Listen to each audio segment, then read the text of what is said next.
So today's topic is timber tax filing, and this is for the 2015 tax year. And today's presenter is Dr. Linda Wang. She is the National Timber Tax Specialist for the USDA Forest Service. And with that, Linda, I'm going to turn it over to you. Thank you so much, Bob. Hi, I'm Linda Wang, National Timber Tax Specialist from the U.S. Forest Service. I'm an author and speaker on tax law. I have a PhD in forest economics and a CPA certificate. I'm in Washington, D.C. now, and welcome everyone to our program. Let me thank our partners first for today's webinar. North Carolina State University's Extension Forest Resources, Southern Regional Extension Forestry Office, and Texas AgriLife Extension Service. So our webinar will help you to report your timber transactions correctly, and most importantly, it should help you save money and not create a problem with the Internal Revenue Service. Most of the tax professionals are not familiar with the part of the tax laws that applies to timber because timber tax is a highly specialized tax area. That is why it's in your best interest to read and learn how the timber tax law works. In December, Congress passed a major tax law that has a major impact on woodland owners, especially on timber C corporations. We will answer your questions at the end. Here's a disclaimer. Today's discussion is educational. They're not legal or accounting advice. Let's look at the agenda. We're going to talk about three main sections today. The first section is timber tax reporting. This is the part of the information that you will need to file your tax return for 2015. And then we're going to talk about the new tax law changes. And then the third part is a bonus part. We're going to go over the tax form that's called Form 1099-S. So specifically in the timber tax reporting section, we're going to go over first timber ownership. You'll learn why that's the key to report your tax information correctly on your tax return. And then we're going to look at what kind of deduction you can take on your return. And then we're going to look at this Form T, timber. Yes, that is a tax form specifically for timber owners. And then next, we're going to look at tax rates, which is very important to find out whether your timber sale qualifies for the special low tax rates. After that, we're going to talk about timber sales. Then we will talk about the timber depletion deduction, which is could be a major deduction when you have timber sales. Then we will go over reforestation deduction. If you have reforestation, they have a special incentive for you to take those deductions on your tax return. And then in the tax law changes, we're going to talk about Section 179, expensing. We're going to go over the detail, explain to you what Section 179 is and what the bonus depreciation is. Then we're going to look at, this is one of the major change, is that timber C corporations now get capital gain treatment on timber gains. And the last is conservation easement donation. The enhanced provision is permanently extended. Alrighty. Timber ownership. This is a very important topic because this determines how your timber is taxed. Now, we have three kinds of property classification. If your main purpose of owning your woodland is for personal enjoyment and not for profit generation from growing timber, then your timber property is classified for tax purpose as personal property.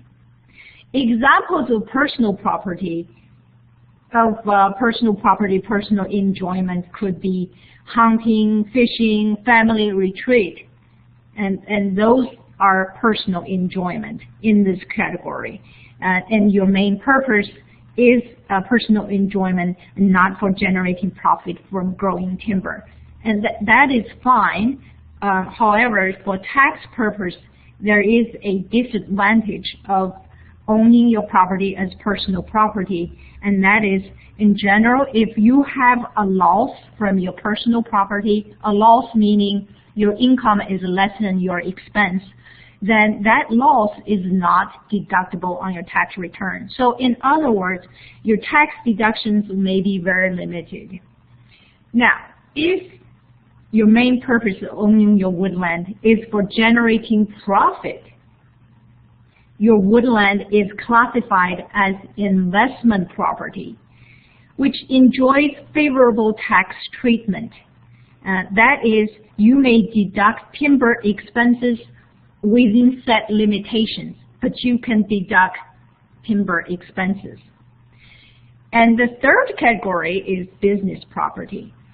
In this category, your main purpose of owning your woodland is for generating profit, and your activity is more frequent and regular than an investment. In that case, you are classified as a timber business for tax purpose.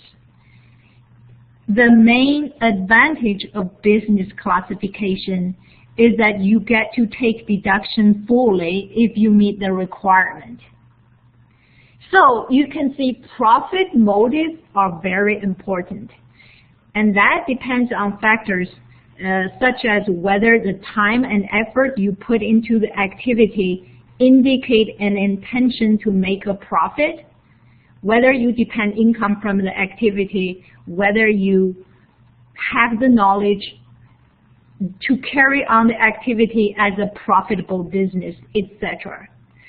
Profit also includes asset appreciation. So in case of an audit, you have the burden to prove for-profit intention. Now, one of the best ways to document a profit objective is by including income generation, projected cash flow, for-profit intention in your woodland management plan.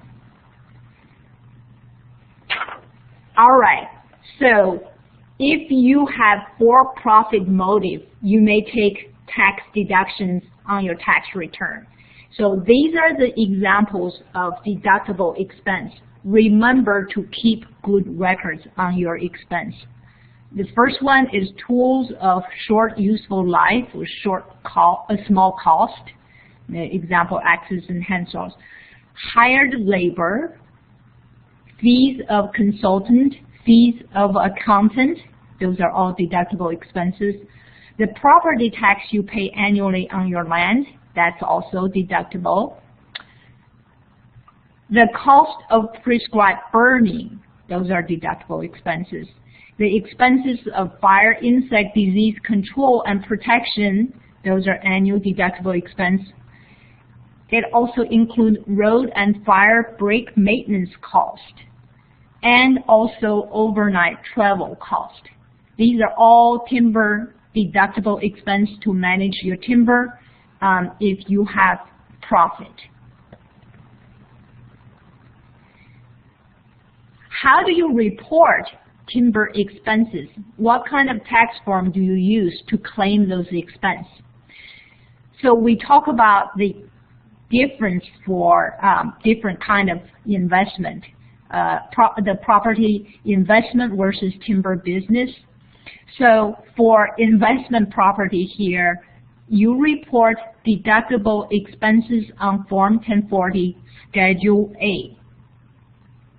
Schedule A is called itemized deduction. So you got to take itemized deduction in order to take timber expenses if your ownership is an investment property. And that expenses also are subject to a limitation. it's subject to a 2% of your adjusted gross income floor. So, for example, if your expense is $10, just pick a number for ease of illustration, and then your AGI, 2% of your AGI is $7.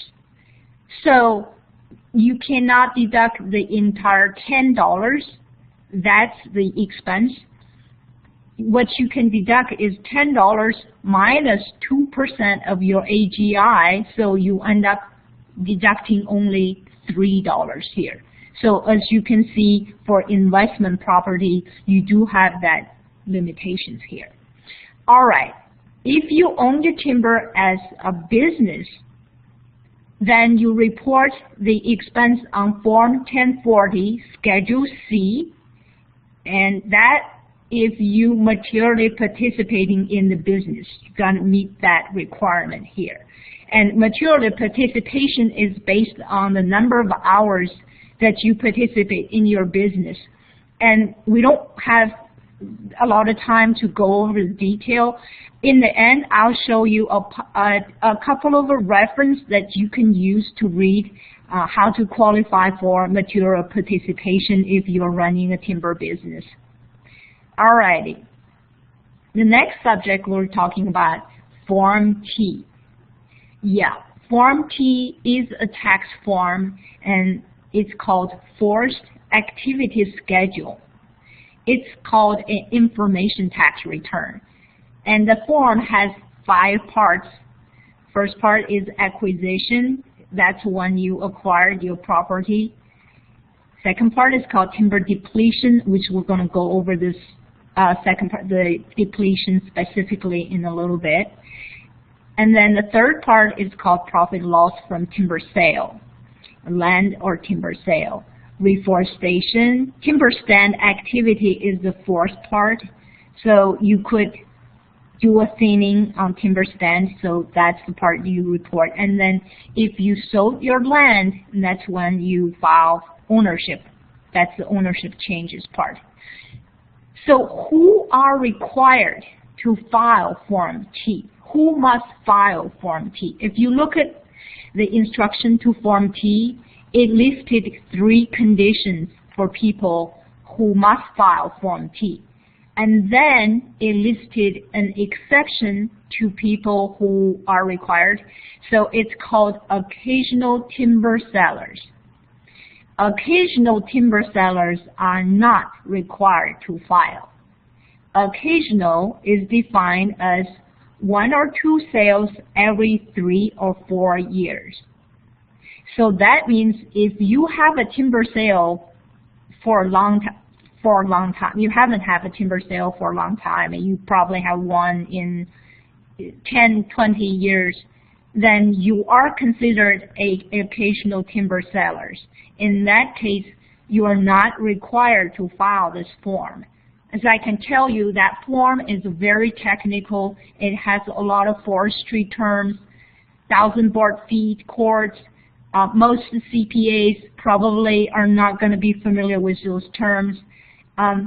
So some of the foresters actually are able to fill out that form much more accurately because it does require a lot of forestry volume management, volume estimate about the amount of the product, the timber product that's required to fill out that form. So occasional timber sellers are not required to file. However, it is prudent to file. It is prudent to file. It's not required, but it's prudent to file when you claim depletion deduction or if you sell business timber. Alrighty. Now let's look at the important issue of tax rates. We are only going to talk about 2 major types of incomes here.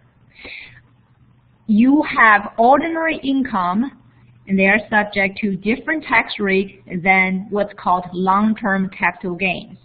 Ordinary income, we're talking about your salary, your wage, your Social Security paycheck, Those are ordinary income, and their tax rate is anywhere from 10% to 39.6%. That's the highest tax rate on ordinary income. However, if your income qualifies for what's called long-term capital gains, long-term means you own the property for more than 1 year before you sell it, then that's long-term. Long-term capital gains are subject to 0% tax rate. Yeah, there is a 0% tax rate. And then 15% or 20%. We used to only have 0 or 15%, but now it's getting a little bit complicated. We have a 20% layer. I want to look at specifically on the long-term capital gain tax rate. The 0% capital gain tax rate applies when your taxable income, not your adjusted gross income. Your taxable income is you have taken all your deductions you derive at your taxable income. If your taxable income is up to a little over $74,000, that's for joint tax return. The capital gain portion of that income is subject to a 0% tax rate. So for example, let's say your salary is $50,000, and then you sold some timber and you qualify that timber for long-term capital gain, and the timber is $20,000 gains. So your taxable income, let's say it's $70,000. The long-term capital gain portion, the $20,000 long-term capital gains, are not taxable, are taxed at 0%, so you are not paying any tax on that $20,000. And for single taxpayers, and that's the taxable income threshold is $37,000, a little over that. That's the 0% capital gains. There are a lot of tax planning you can do to qualify for the 0% long-term capital gains here. All right, for most other taxpayers, your long-term capital gain is probably subject to a maximum of 15%. So if your income is rising to over $464,851 for joint return, if your taxable income is over that threshold, and you have capital gains, your maximum tax rate is not 15%, now it's 20% maximum tax rate. And for single taxpayers, the threshold is a little over $400,000. So we're not finished with our tax rates yet. There was a new tax law in 2013 that has enacted what's called a net investment income tax, which is at a 3.8%. The reason we go over this tax is because for some high income taxpayers who own timber, they may be subject to this new 3.8% tax. How this tax works is the tax is imposed on the lesser of your net investment income for the year, and we will define what net investment income include, or the excess of your modified adjusted gross income over two thresholds. For a single taxpayer, that's $200,000. For joint filer, that's $250,000. I will show you an example here. I think it's easier to understand this tax law this way. So for example, all the numbers are made up here just for illustration purpose. So husband and wife had $270,000 adjusted gross income, including $50,000 capital gains. So in other words, the regular income is $220,000 and they have $50,000 long-term capital gains here. So how to calculate the tax? Because their income is over the threshold, $250,000. So the excess of $270 over $250 threshold is $20,000. And that 3.8% tax is on the lesser of the investment income, which is the $50,000, or the excess of your adjusted gross income over the threshold, which is $20,000. So their net investment income tax is $760, and that's 3.8% times $20,000. This is a new tax that's on top of any capital gain tax, any other tax. If you have capital gains, if your income is over the threshold, you're subject to an additional 3.8% tax here. Okay. All right. Now we have a quiz for you. If your adjusted gross income is less than $200,000, your capital gains are not subject to the 3.8% net investment income tax. Is it true or false? You may go ahead and make your selection. So to respond to the quiz, folks, please remember to check on the icon furthest to the right below your name. It's a checkbox. It'll let you check the green check or a red X.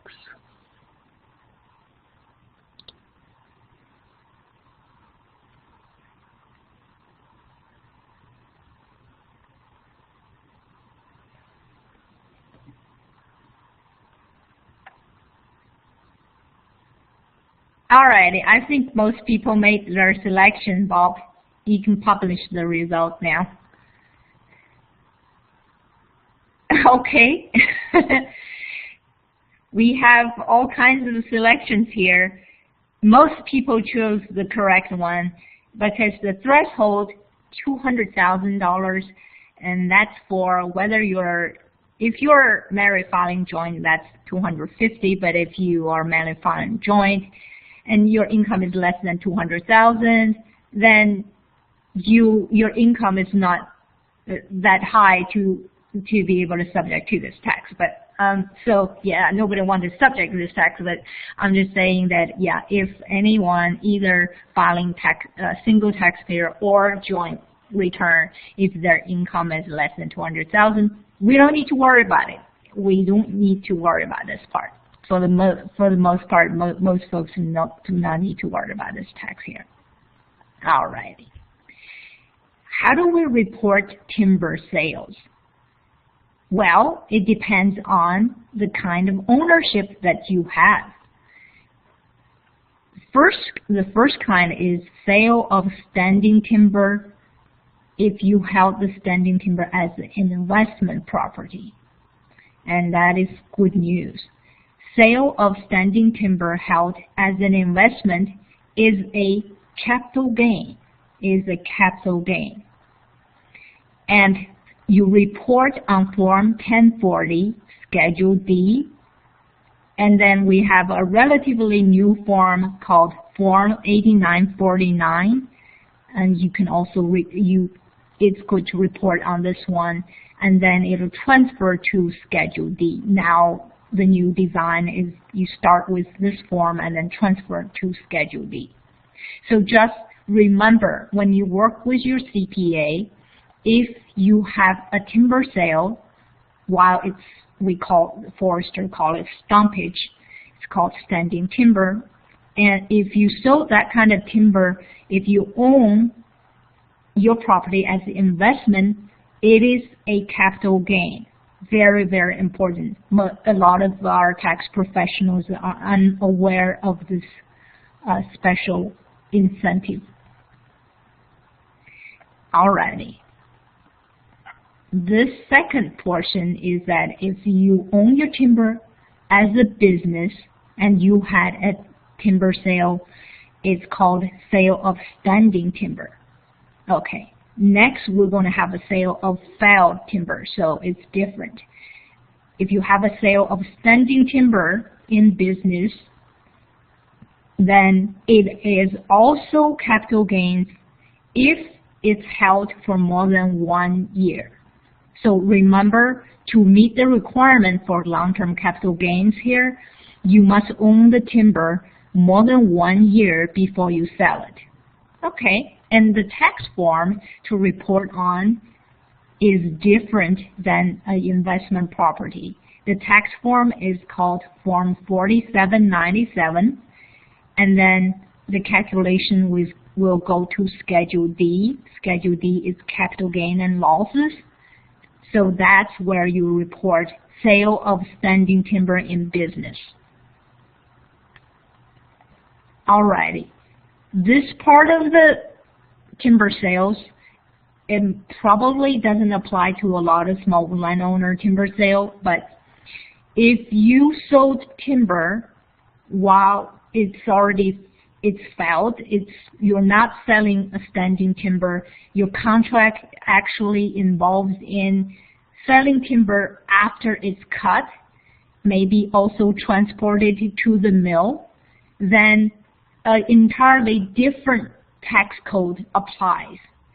And that means that all income are ordinary income unless you make a special election on what's called a Section 631A election. And in that case, you report your income differently too.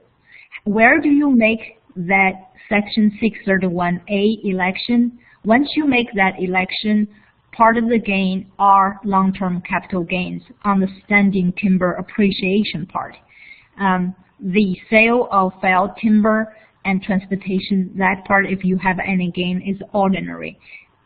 This kind of sales is a little bit more involved. If you have questions, you're welcome to email me later or call me. So I will answer questions.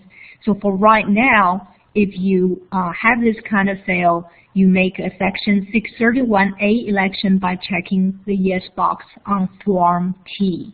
And then you report the sale on 2 forms.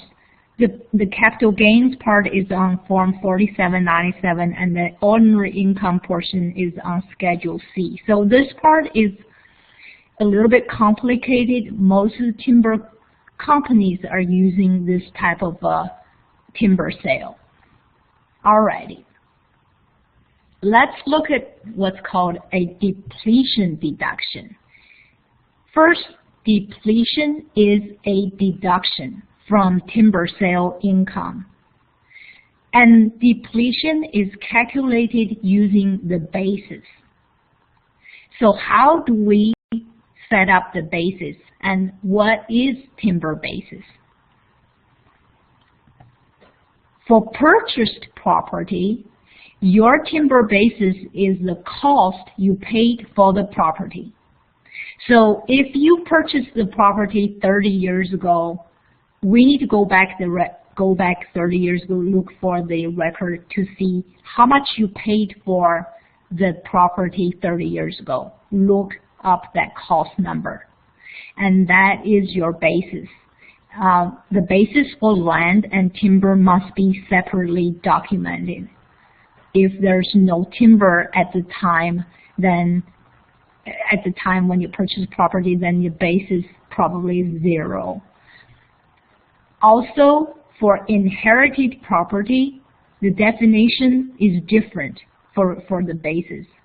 In that case, your timber basis is the fair market value of the timber on the date of the decedent's death. So it's entirely different than the purchased property. All right. So I want you to look at an example of a correctly set up basis what it looks like if you set up the basis correctly. Once again, the numbers are all made up. So first point here, if you look at the basis here, is that the basis for land is separate from that for the timber. And so for land, we have about $16,000. So this is the basis for the land. When you sold the land, you are able to claim a deduction on the basis from that sale. Now, if you still own the land, then the $16,966 will remain on your record. Now, the second point here is that if you look at the timber basis, the basis is actually separately documented for different kind of timber product. And you have a saw timber basis and you have a pulpwood basis. The reason that the basis for timber must be separately documented for different type of product is that saw timber generally worth more than pulpwood. They are entirely two different assets for tax purpose. I think you can tell right now that you probably need a forester to help you to set up the basis, because this basis start with a calculation of how much timber you have for each type of timber. And saw timber, we probably could have, 100,000 board feet. The pulpwood, you could have maybe 100 cords. And that need to be estimated and then times the price at the time for those product.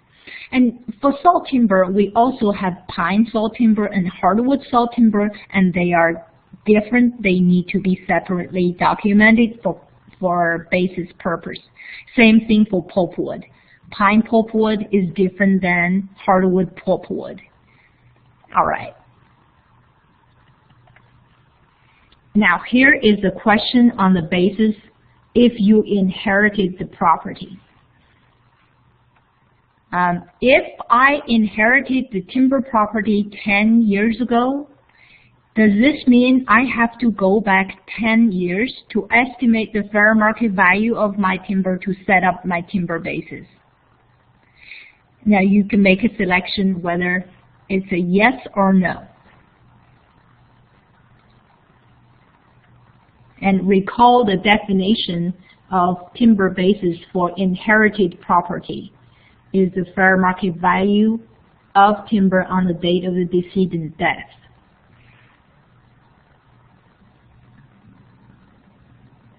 Okay? Absolutely, absolutely. It's a yes, absolutely. So as we can tell right now that if you haven't set up the basis, you may go back and estimate. That's acceptable by the Internal Revenue Service. It's documented in their audit manual. So you may hire a consulting forester to document that. However, you might want to compare the cost of hiring a professional to set up basis versus how much basis you actually have. Let's say if you inherited the property long time ago, 20, 30 years ago, and you haven't set up a basis, the basis itself may be very low, and in that case, it may not worthwhile financially to hire somebody to set up the basis, because if the basis is low, it may not save you much money on your tax return. So you want to weigh the cost and benefit before you go ahead and establish the basis. The best time to document your basis, of course, is when you acquired the property, whether you inherited it or you purchased it, because the data are readily available at that time. But if you haven't set it up, you may go back and estimate. And estimate, as long as done by a professional, most consulting foresters, they're able to. It's probably hard sometimes if the timber is cut already, but if you haven't set it up and the trees are still there, you may consider set it up, because you can what you do is that you set it up before you have timber sale, and that's fine. So if you're not going to have a timber sale in a couple of years or years later, you can take your time to set it up now. Alrighty, what about reforestation deduction? If you have reforestation expense, there's a special tax code section that gives you a special incentive to encourage reforestation. So you may take the first $10,000, that's for merit filing joint tax return per year of qualifying expenses for per qualified property. You can deduct that outright on your tax return, the first $10,000. If you have any excess amount over $10,000, you may deduct those over 8 tax years, or what's called 84 months. This excess amount, you may not write it off entirely in any 1 year, so you're going to need to deduct that over 84 months, affecting 8 years tax return, and that's called amortization. Again, I have an example in a publication by the Forest Service. It's called Tax Tips for Forest Landowners for the 2015 tax year. It's in the webinars page, and if you search the internet, you can get an example of how that's calculated. How do you report reforestation? It's very important that we know how to report this, because many official publications from tax agency are not, they do not cover this. So it's a lot of people didn't know where to report this.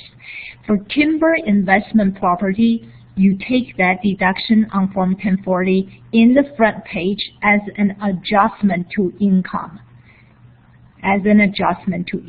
So there is not a line for reforestation. You just write reforestation, and on one of the lines that you don't use, for example, moving expense, then just claim there.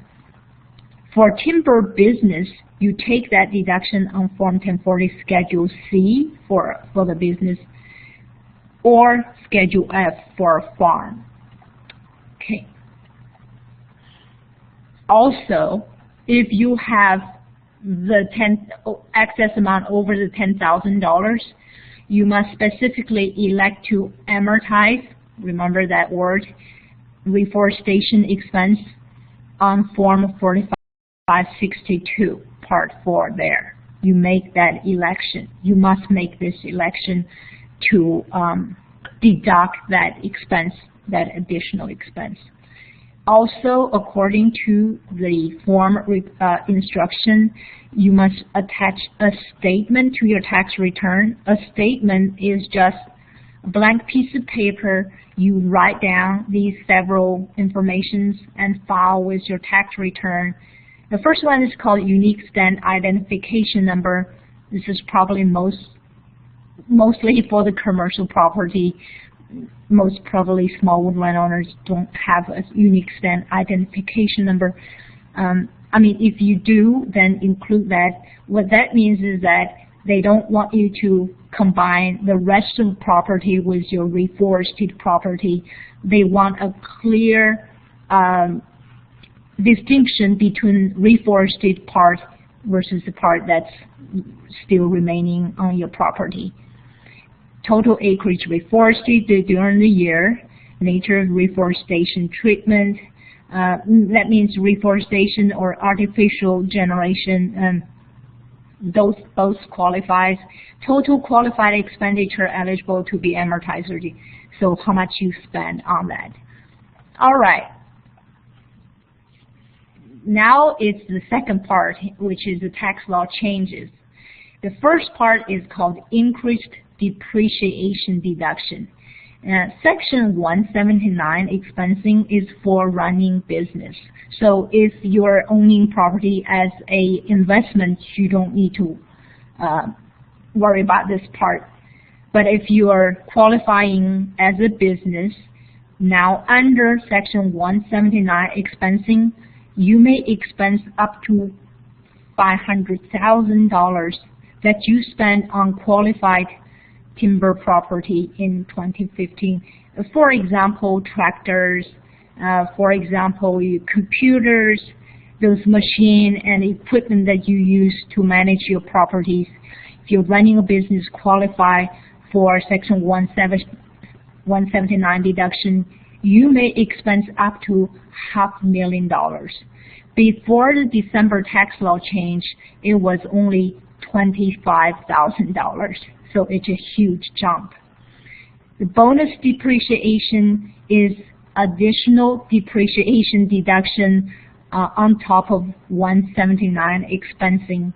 And that means that if you purchase qualified property use in your timber, you can deduct 50% of the cost of the purchase. That's called bonus depreciation. Before the law changed in December, this bonus depreciation provision expired. And with the new law now, it's allowed in 2015. Of course, Congress passed the tax law on December 18th.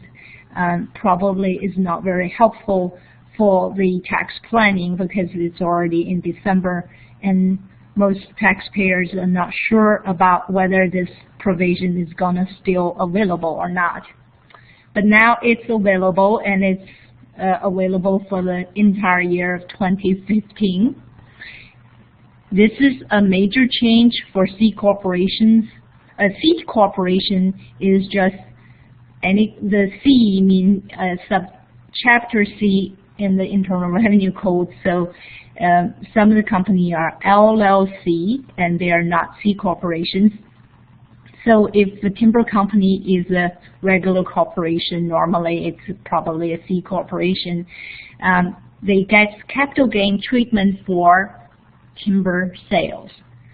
Now, the capital gains is for the timber corporation. This is the new tax law, is that it's not 20%. A maximum tax rate of 23.8% is provided for qualified timber gains of C corporation. So for C corporation, before the tax law change, if they have a timber sale, it's separately classified as capital gains, but they are subject to ordinary tax rate. Yeah, it's complicated, but so C corporation have a timber sale, they are separately classified, but they are subject to regular tax rate. With this new law, they now enjoy a maximum tax rate of 23.8% for timber gains. Now the requirement is qualified timber gains is the net gain from sale exchange of timber in a business, so it's timber business sale. And then the timber must be held for more than 15 years. And this new incentive beginning in 2016 for next year. Conservation easement donation. Before the new law changed in December, the conservation easement donation expired. Now with the new law, the deduction is up to 50% of your adjusted gross income if you made a conservation easement donation. Now, if you are a qualified farmer rancher, including timber owners, you may deduct up to 100% of your adjusted gross income. And if you made a donation that's more than your 50% or 100% gross income for that year, the excess amount can be carried forward to 15 years. And the effective date for this provision is for 2015 and beyond, so it's permanently extended. This is also a major tax law change for forestry. Okay. Now is our third part, the bonus part. So what is Form 1099-S? This form is actually a form to report real estate transactions. So it includes timber sales.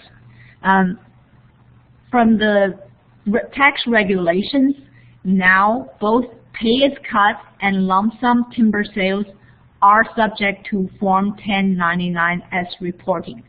So in other words, you have to report on 1099 if you have a timber sale.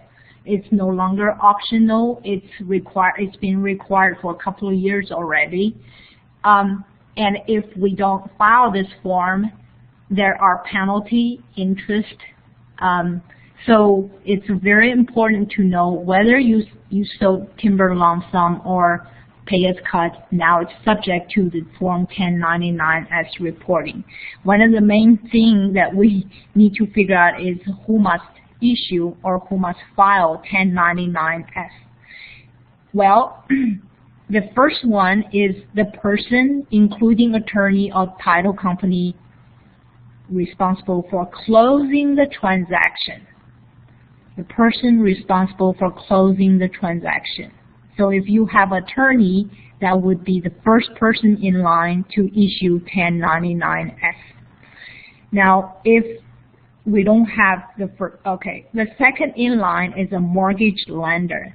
As you can see, the language is entirely written for real estate transaction, but this also applies to timber sale, standing timber sale. The third person is the seller's broker. Fourth is the buyer's broker. You see, the language broker are written for real estate transaction. So if we don't have any of that, then the last one is the buyer itself are responsible for 1099. So if you're a consulting forester, I have talked to many consulting foresters. Many of them already start to file this return, or they make sure one of the person in this order, one of the person files it, whether it's a buyer or I don't know how to interpret the seller's broker or the buyer's broker, because that language we don't use in our timber business. We do have consulting forester who are kind of oversee the sale. So just make sure that one of the party are responsible to file this. And also the other important point is that do not go to the internal service website and download the form and file that way, because the downloaded form is not scannable. If it's not scannable, we're subject to a penalty per form. And you may order the form from their website. They can ship it to you, or you can go to their office and pick up copies. Be sure to read the right tax year. I have consulting foresters and tax professionals. They pick up those forms, and only at the last minute they find out that it's for the wrong tax year. They give the form in the wrong tax year too. So make sure the Form 1099-S is filed within the deadline correctly using the right tax year. Okay, we have gone over quite a number of topics. Let's summarize what we have learned today. The first one is timber ownership determines how your timber is taxed. It's very important that we make that classification, and that needs to be made each and every year when you file your return. And remember to keep good records of deductible expenses. Occasional timber sellers are not required to file Form T timber. Qualifying for timber sales for long-term capital gains are very important, and you understand it's because the tax rates are different. We have 0% tax rate for some taxpayers too. Taking timber depletion deduction are based on timber basis. We need to take our time to set that up if it's worth the cost. Taking reforestation deduction, and the tax law changes part. Now the Section 179 expensing is up to $500,000, and the 50% bonus depreciation is available for 2015. If you are a Timber C corporation, you sell timber in 2016, starting in that year, you get a maximum 23.8% long-term capital gain rate, which is a favorable low tax rate. Conservation easement donation, the enhanced provision now is permanently extended, and we understand that Form 1099 are required for both lump sum and pay-as-cut sale. Make sure one of the sales party are responsible for filing the form.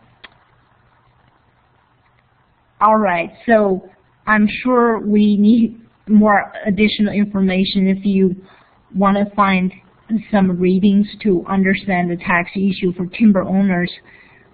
We have a publication called Tax Tips for Forest Landowners for the 2015 tax year. If you just keyword search on the internet, it should show up. It has examples and calculations. If that's not detailed enough because it's a two-pager quick guide, we also have another publication that has relatively more detailed examples, but then also it's a quick guide, and it's called Federal Income Tax on Timber, a quick guide for woodland owners. If you keyword search on the internet, we run out of the hard copies very quickly. It's very good reading. It's relatively quick reading, and it also has detailed calculations.